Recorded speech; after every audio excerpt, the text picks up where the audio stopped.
প্ৰথমটো খবৰ ৰাজ্য কপাই যোৱা গুৱাহাটীৰ শিশু নিৰ্যাতনকাৰী চিকিৎসক দম্পতীক শিশু যোগান ধৰা মহিলাৰ সন্ধান লাভ আৰক্ষীৰ। আপোনালোকে স্ক্ৰীনত দেখিবলৈ পোৱা এই মহিলাগৰাকীয়ে সেই চিকিৎসক দম্পতীক যোগান ধৰিছিল শিশু। গুৱাহাটীৰ চিকিৎসক দম্পতীক শিশু যোগান ধৰা মহিলাৰ সন্ধান লাভ আৰক্ষীৰ। উৎপলা বসুৱা ডাক্তৰ সংগীতা আৰু ৱালিউলক যোগান ধৰিছিল শিশু। চিকিৎসক দম্পতীক যোগান ধৰিছিল দুটিকৈ শিশু। উৎপলা বসুক বিচাৰি এতিয়া আৰক্ষীৰ তীব্ৰ অভিযান। সম্প্ৰতি পলাতক অৱস্থাত আছে শিশু যোগানকাৰী উৎপলা বসু। গুৱাহাটী আৰক্ষীয়ে এই সন্দৰ্ভত চলাইছে অভিযান। উৎপলাক বিচাৰি নাপাই আৰক্ষীয়ে আটক কৰিছিল উৎপলাৰ ককায়েকক। পেছাত সাংবাদিক উৎপলাৰ ককায়েকক আৰক্ষীয়ে চলাইছিল মাৰাথন জেৰা। পৰৱৰ্তী খবৰ বাল্য বিবাহ কৰোৱা অবৈধ স্বামীৰ পিছত এইবাৰ ৰাজ্যজুৰি চলিব বহু বিবাহ অৰ্থাৎ একাধিক বিয়া কৰা লোকৰ বিৰুদ্ধে অসম আৰক্ষীৰ অভিযান। আৰু এই সন্দৰ্ভত 4জনীয়া বিশেষজ্ঞ কমিটি গঠন কৰিলে অসম চৰকাৰে। বহু বিবাহ নিৰ্মূল কৰিবলৈ কঠোৰ স্থিতি হিমন্ত বিশ্ব শৰ্মা চৰকাৰৰ। বহু বিবাহ নিৰ্মূল কৰিবলৈ কঠোৰ স্থিতি মুখ্যমন্ত্ৰী হিমন্ত বিশ্ব শৰ্মাৰ।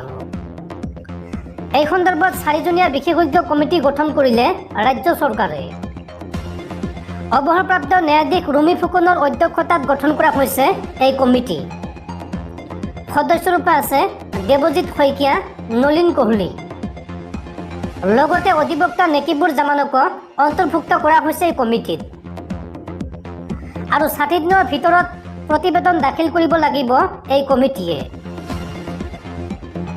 পৰৱৰ্তী খবৰ আজি ঘোষণা কৰা হ'ল CBSE বৰ্ডৰ 10ম আৰু দ্বাদশ শ্ৰেণীৰ ফলাফল। কেনেকৈ চাব এই ফলাফল চাওঁ আহক। আজি ঘোষণা কৰা হ'ল বহু প্ৰত্যাশিত CBSEৰ 10ম আৰু দ্বাদশ শ্ৰেণীৰ চূড়ান্ত পৰীক্ষাৰ ফলাফল।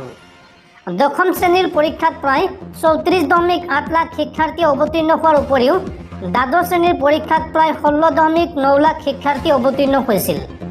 10ম শ্ৰেণীৰ পৰীক্ষা ফেব্ৰুৱাৰী মাহৰ 15 তাৰিখৰ পৰা মাৰ্চৰ 10 তাৰিখলৈকে অনুষ্ঠিত হোৱাৰ উপৰিও দ্বাদশ শ্ৰেণীৰ পৰীক্ষা অনুষ্ঠিত হৈছিল চলিত বৰ্ষৰ ফেব্ৰুৱাৰী মাহৰ 15 তাৰিখৰ পৰা এপ্ৰিলৰ 5 তাৰিখলৈ। উল্লেখযোগ্য যে 10ম শ্ৰেণীৰ পৰীক্ষাত 21.4 লাখ ছাত্ৰী আৰু 13.4 লাখ ছাত্ৰ অৱতীৰ্ণ হৈছিল। আনহাতে দ্বাদশ শ্ৰেণীৰ পৰীক্ষাত সৰ্বমুঠ 16.9 লাখ পৰীক্ষাৰ্থীৰ মাজত ছাত্ৰী আছিল 7.4 লাখ আৰু ছাত্ৰ আছিল 9.51 লাখ।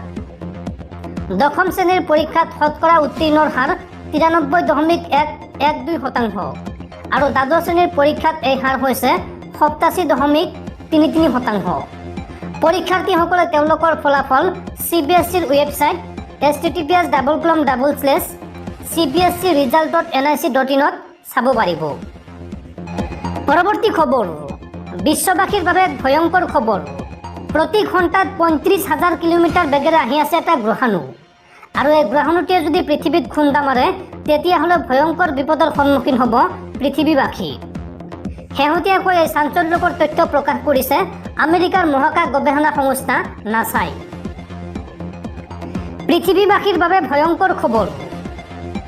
প্ৰতি ঘণ্টাত 35,000 কিলোমিটাৰ বেগেৰে আহি আছে এটা গ্ৰহাণু। মহাকাশৰ পৰা পৃথিৱীৰ অভিমুখে বিপুল গতিত আহি আছে এই গ্ৰহাণুটো। আমেৰিকাৰ মহাকাশ গৱেষণা সংস্থা নাছাই প্ৰকাশ কৰিছে এই তথ্য। এই গ্ৰহাণুটোৰ নাম হৈছে এষ্টৰইড 2023 JD। 52 ফুট দৈৰ্ঘ্যৰ এই গ্ৰহাণুটোৱে যদি পৃথিৱীত খুন্দিয়ায় তেন্তে ভয়ংকৰ ঘটনা সংঘটিত হ'ব সমগ্ৰ বিশ্বত। thesky.org-ৰ মতে 7 মে'ত প্ৰথম দৃশ্যমান হৈছিল এই গ্ৰহাণুটো। এনেধৰণৰ গ্ৰহাণু এটেন গোষ্ঠীৰ বুলি কোৱা হয়। পৰৱৰ্তী খবৰ ৰাজ্যৰ সকলো বিদ্যালয়লৈ সেৱাৰ কঠোৰ নিৰ্দেশনা। 31 মে'ৰ পূৰ্বে কৰিব লাগিব এই কাম, অন্যথা মেট্ৰিক পৰীক্ষাত বহিব নোৱাৰিব সেই বিদ্যালয়ৰ শিক্ষাৰ্থী। ৰাজ্যৰ সকলো বিদ্যালয়লৈ সেৱাৰ কঠোৰ নিৰ্দেশনা। সেৱাৰ পৰ্টেলত আপলোড কৰিব লাগিব 9ম শ্ৰেণীৰ শিক্ষাৰ্থীৰ নম্বৰ। 31 মে'ৰ পূৰ্বে আপলোড কৰিবলৈ নিৰ্দেশনা সেৱাৰ।